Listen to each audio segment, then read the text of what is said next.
Oy, good morning! So, ayun na nga.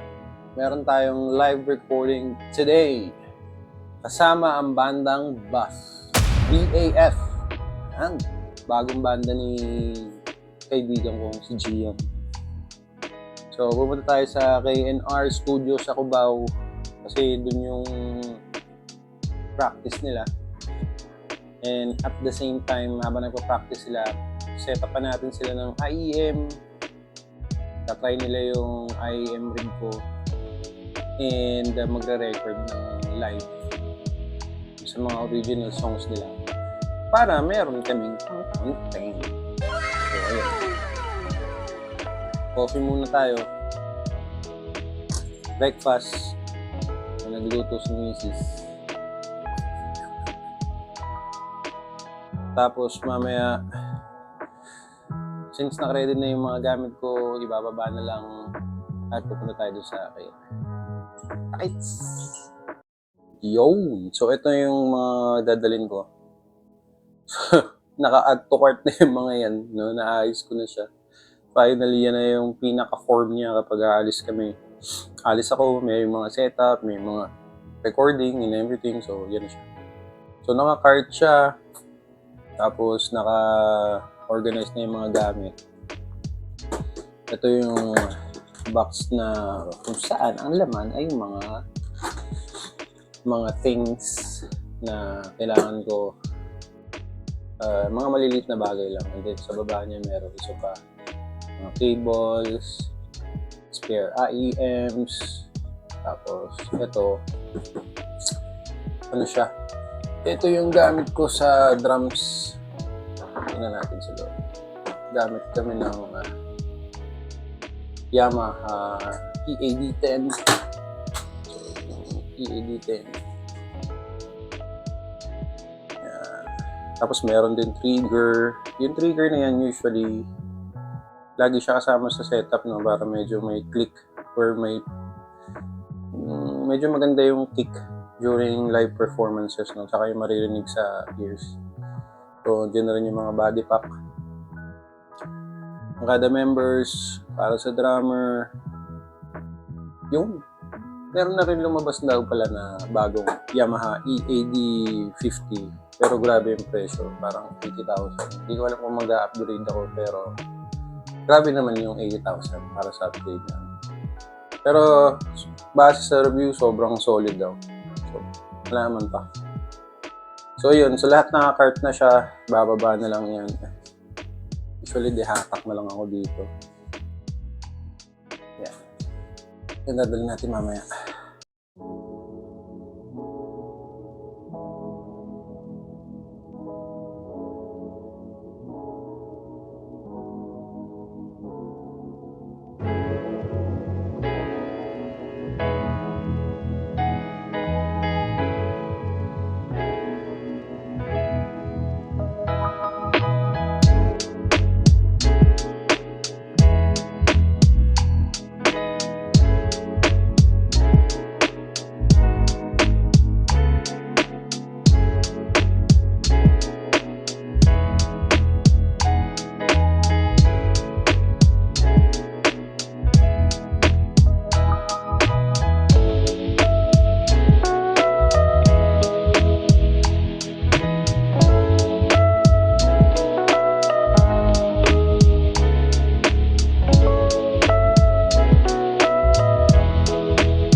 Okay, bababa ng mga gamit.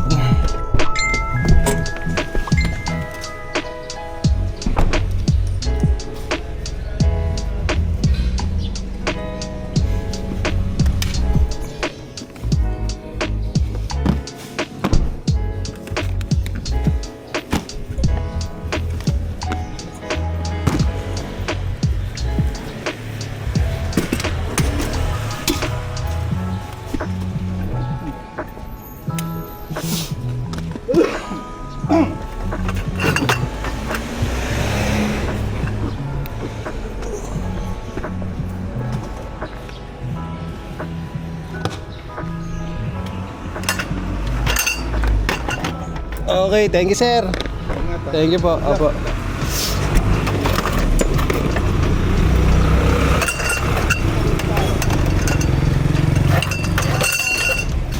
So nandito na tayo ngayon sa KNR at tayo ay magsiset-up. Yung mga aga tayo dumating, hindi ko alam kung nandito na sila, pero syempre mauna na tayo mag-setup.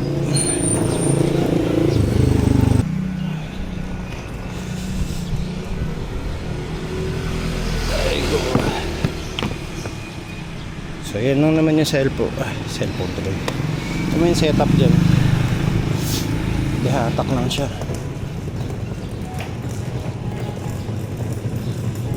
Dihatak at ditulak.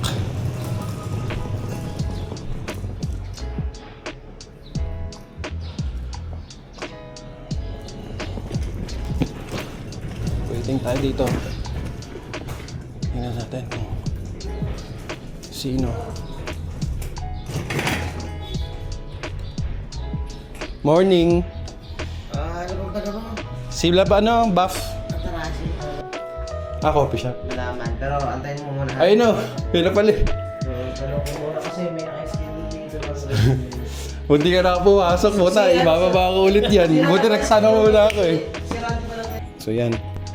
Since nauna tayo dito, andyan na rin sila. Yung dalawang members andyan na. So, mauna tayo mag-setup. Diba? Ang ganda lagi nauuna. Kasi marami tayong time para mag-setup. Parang ano lang yan eh. Parang hindi ko alam kung tumatanda na lang ba ako o ano, pero mas maganda mag-setup. So mas maganda yung lineup pag pang-una ka. Kasi pag taas mo tumugtog, pwede ka nang uminom. Takit ng tawag doon, Tito Set. Tito Set, una ka sa lineup sa gig. No? Pinunta mo doon para maglasing na. Una ka tutugtog, una ka rin makakainom. Paunahan lang yan eh. So, ayun ang aking mindset dyan. BDS Violente de Santo. Tangina, napaka-solid. Shoutout mga tol. Tangina, hindi ko na kayo napapanood ulit, pero sobrang solid ng banda na to. Mga Lodi. Mga Loads. Okay, muna natin kay Chan.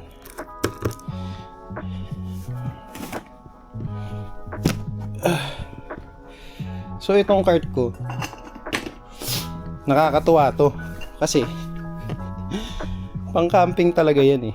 Pang camping siya. At the same time, meron siyang nalalagay dyan. Papakita ko sa setup ko lang. May nalalagay siya dyan na parang table. Ang ganding so ito yung table nyo. Hey, thank you. Karam ah! Hiram, oh. Kabalik ko. Papalalamog ko na lang tol. Eto. Yan, meron muna ako dun sa Kailangan ba nasaksakan KG yan. Oo. Para naman may demo ko na nakabukas. Yan, gagamitin natin sa demo soon para sa mga IEM build na super cheap pero effective. So yan.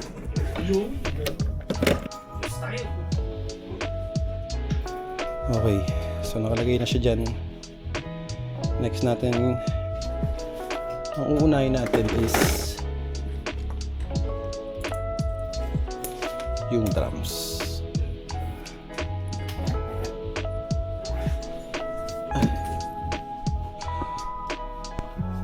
Okay, set up na natin yung drums. Drums muna tayo. Ano yan? EAD para sa drums. Mike. Talaga? Parang ang angas naman. Eh, maangas yung may-ari eh. Alam ko naman. Dagdagan natin yung angas. Galing yan ah. Kumbaga isang mic na lang siya para sa drums na nakasabit dyan.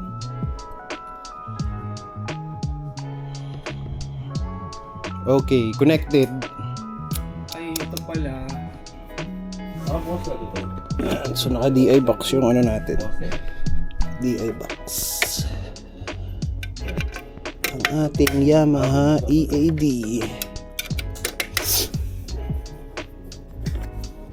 Siya.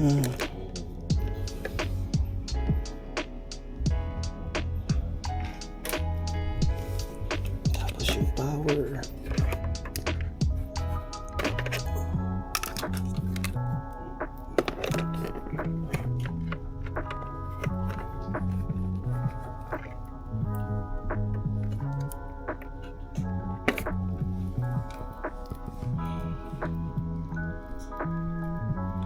Usually yung EAD naka ano lang siya, naka power bank para kapag sumasalang sa stage mabilis, hindi na kailangan ng power na ganito. Pero kapag usually nasa studio, yan, naka power siya para mas maganda.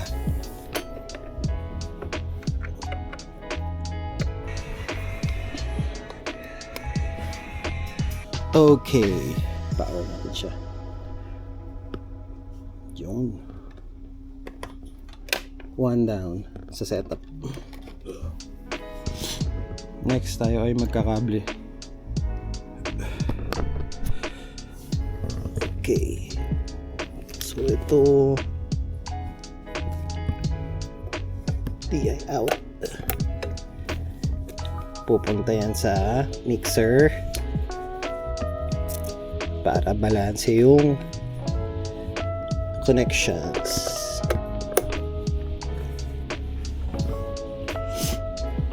Kailangan lang natin ayusin yung mga cable, syempre. Importante, malinis ang cabling. Para kapag magpa-pack out ka, mabilis din. Alam mo ko agad kung nasaan yung mga gamit.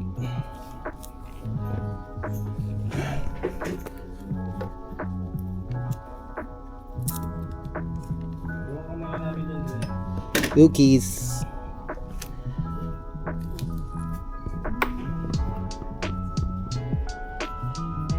Okay, so that's 1, 2, left and right siya.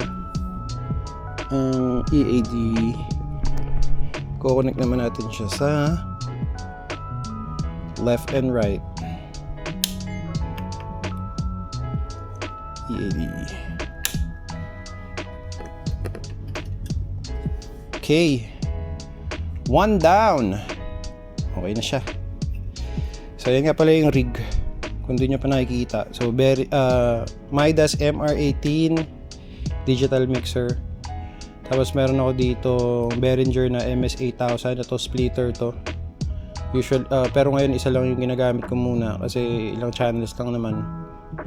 So yan, bass, vox, guitar 1, guitar 2, stereo na EAD10, tapos may talkback ako dyan, tapos meron pang extra. And ito naman Phoenix Pro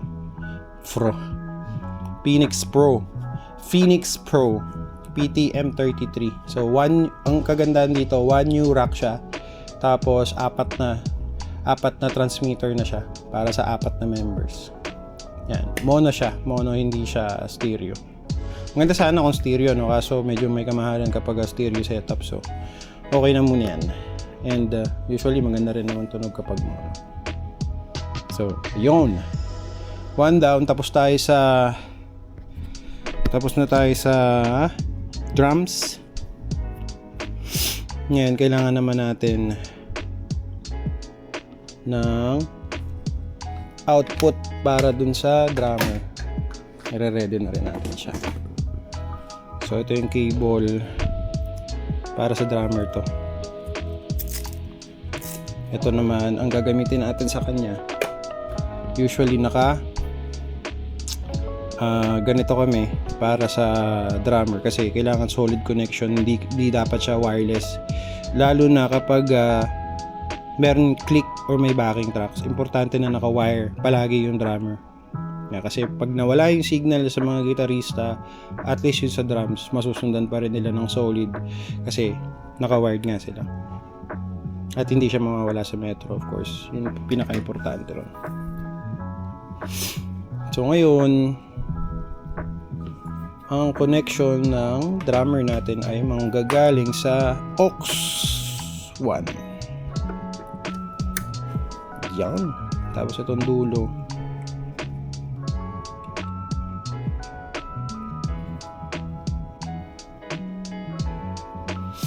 Yan. So naka-ready na to dito lang sa gilid.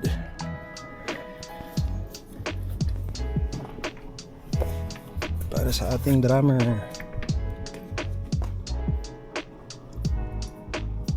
Yan, so yun na lang yan. Tapos laban na yan. Okay, we're done sa drums and usually magsasaksak na lang sila dyan ng mga instrument nila para magkarinigan na. Setup naman natin to.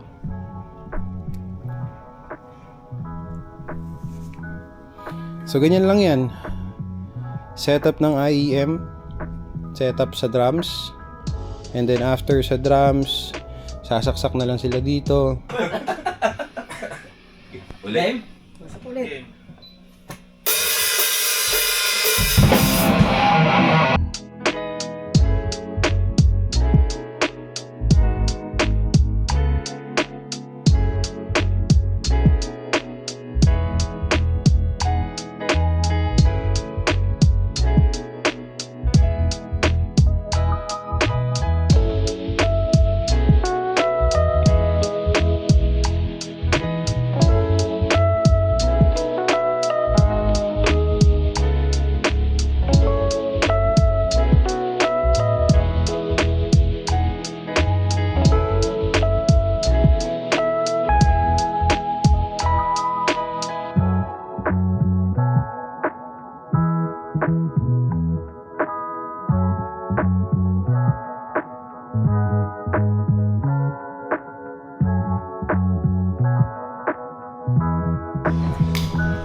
Siya.